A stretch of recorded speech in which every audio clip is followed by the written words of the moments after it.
Right? Did you hold that thought? I tried. Yeet. So the tech classroom, one of the biggest classrooms in the middle school, and there were actually two, and in between them was the computer lab. So the tech classroom I was in, the larger of the two, big open room, got scroll saws, you got tables in the center of the room, etc., etc. You go to the one end of the room, the opposite end of Mr. Ross's desk, and there's a small hallway. Straight forward is the other tech room, and right to the left is the entrance to the small little computer lab. You got 10 to 12 computers, glass windows, but it's its own room. You can see into it from the tech room easily, but it's your own room. So people would go into the computer lab all the time, because we had to use computers for class, but also to screw around. I have a very weird specific memory of being in there with a kid named Eric Gifford and Tyler Keach and Tanner Irwin, and Eric was like, "Yo," when he pulled out his iPhone 4S. He was like, "Let's watch epic rap battles of history, dude."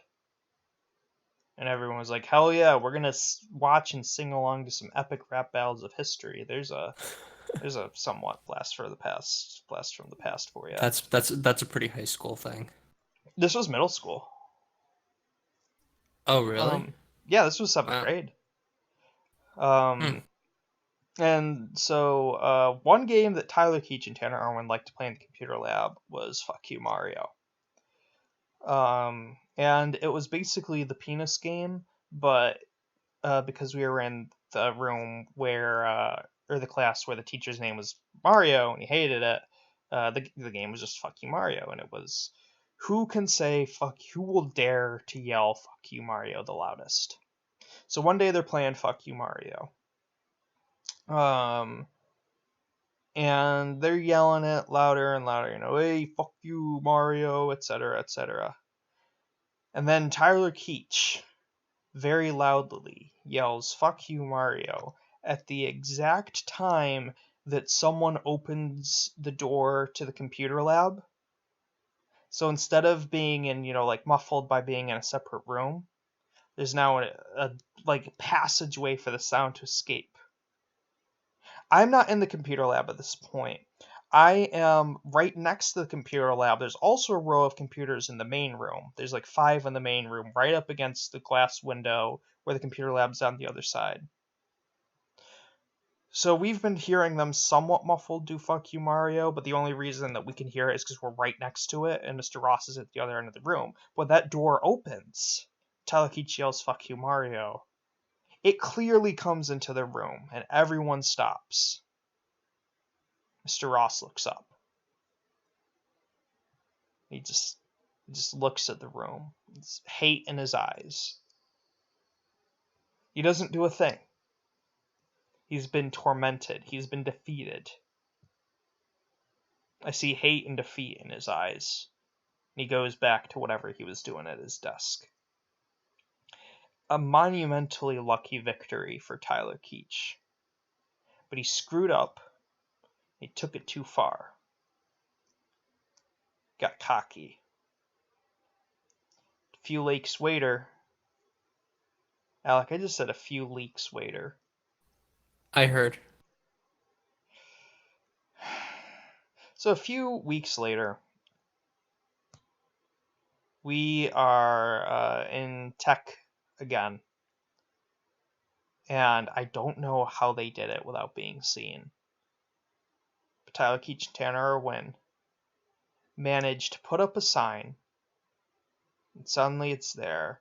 They tape it to the computer lab window facing out into the room, and it says "Fuck you, Mario" on it. And this time, Mr. Ross begins his inquisition, and he's like, "You are all terrible children. I hate all of you. You torment me. You infuriate me. I essentially hate my job."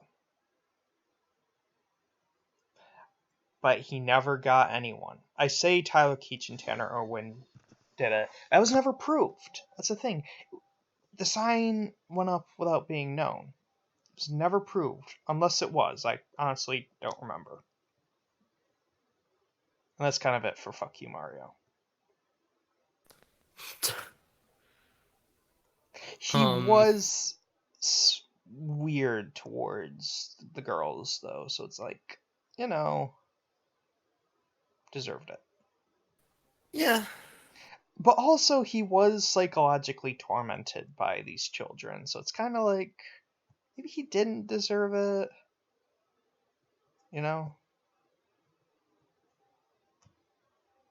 Maybe. And then we moved into 8th grade, and he got more and more defeated. And now my little brother's in middle school. And he talks about how nobody likes Mr. Ross. Still not the most hated teacher in the middle school, though. Well, you've told me stories about some teachers who really had it rough with the nicknames. I did? Yeah. I'm trying to think. Who else had nicknames? You were responsible for one. Oh, no, I didn't come up with Cyclops. You came up with what was the Greek name? Polyphemus. Polyphemus. No. Okay, people before me came up with Polyphemus. I'm sure of it. I think I was just the one that did it that year. Bill actually did it before me. Not intentionally. Bill claims that when he was in 10th grade, and I probably should give some backstory here. There's an English teacher in high school who had a glass eye named Mrs. Davis, and she was strict and was thus unpopular, and people would occasionally make eye jokes, Cyclops being one of the more common ones. Bill claims that when he was in 10th grade, a kid, I think his name was Adam, I was just going to say Adam Driver, who was the actor who plays Kylo Ren. The kid's name was not Adam Driver. It was Adam something. Was walking down the hall, and he had super red eyes, and Bill just kind of said to the hall at large, "Oh, well, here comes Polyphemus," making fun of the kid, except it was in the lockers were in the English hallway, and Mrs. Davis had just come out of her room, and she, gave my brother a horrible look. Bill claims that it was directed towards this kid with the red eyes. Smoking weed? I don't know. But, yeah, I don't know. When I was a sophomore, John McKay, and I'll give you 3 guesses who his sidekick was.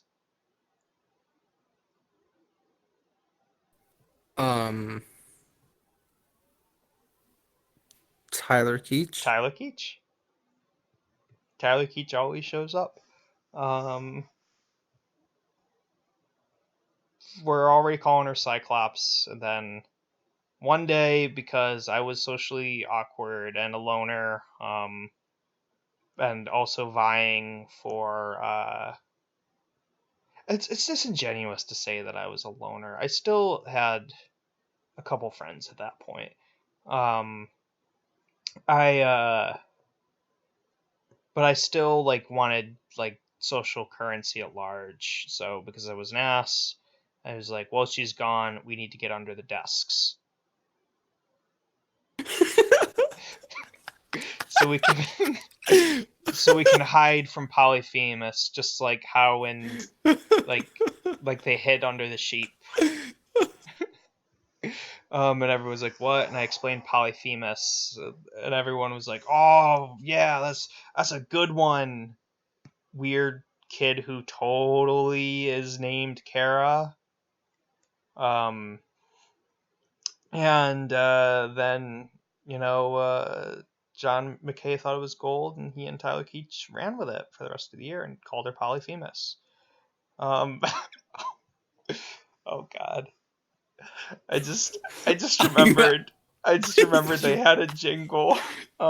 They had a jingle that they liked to sing, and I'm sorry I'm laughing. John McKay loved to sing it. I think he got caught by her singing it once. He would clap his hands to it. He would sing, Polyphemus, walking down, walking down the hall.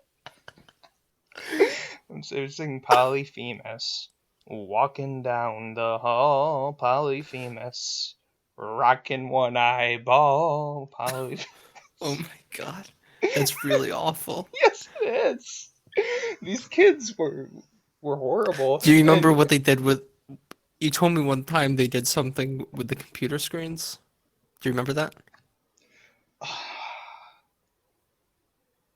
the one computer story that I can remember, I'm trying to think. I They remember, changed the backgrounds, I the wallpaper. I don't remember. The big computer thing that I remember is that Scott Finger in like it was 8th or 9th grade, like hacked people's passwords and got like a several week suspension from school, and then like he wasn't allowed to log into computers for the rest of the year. So he had to like have a librarian log him in every time he had to do schoolwork, which was like more of a punishment for the librarian. You remember something that I don't clearly. What's this wallpaper thing? So I remember you told me once that with this teacher, you were in the computer lab for some reason, and somebody, possibly Tyler Keach, with the way this has been going, changed their desktop wallpaper to a picture of Mike Wazowski. I forgot. You're right. You're right. That did happen. I feel I feel bad. It's a messed up thing to laugh about. No, I The do, reason I that do. It's people awful. the reason that people went after her so much was because she was kind of mean, and that doesn't necessarily excuse it, but that's a thing. Um, People went after her because she was kind of mean. People went after Mario because he was kind of mean. Who people needed to go after was Mr. Krause. I feel like I was the only person who like wanted this man gone. Mr. Krause was my math teacher in 11th grade. It was pre-calc. I was pretty bad at that class. That was the last math class I ever took, actually. Um, and then I took physics sophomore year of college and had to do math and like died. Um, I'm not very good at math, but this guy, Mr. Krause, he would put up photos on his wall behind his desk, and sometimes he would put up photos of him with students. And there was a common denominator amongst the students that he would take photos of and put up on the wall behind his desk. What do you think that common denominator was? Were they all girls? They were all girls, and they were all conventionally attractive, thin, popular girls. It was It's a little very, creepy. very creepy. Especially, he would often do it on Halloween too. He was famous for doing these great Halloween costumes, and then he would be like, "Oh, hey, let me take a picture with you in your Halloween costume." Except it was always girls. And I saw this man, and I was like, "You're creeping on these girls," but people seemed to like him. But he was definitely creeping on those girls. You know, he had a little rapport with some of them in class. He also, and this is how you know he's a lunatic. One year his costume was just, you know what? I'm just gonna put those white contacts in my eyes. You ever see that? You ever see Oh my the god. white iris contacts? I can imagine what they They're look like. horrible. Look it up. It's very unsettling. He was just like, you know what? I'm just gonna have white irises for my Halloween costume this year, and it was scary. He was the Joker one time too. Heath Ledger's Joker. That was interesting. and those are the only two costumes of his I can remember. Was white eyeballs or white irises and the Joker.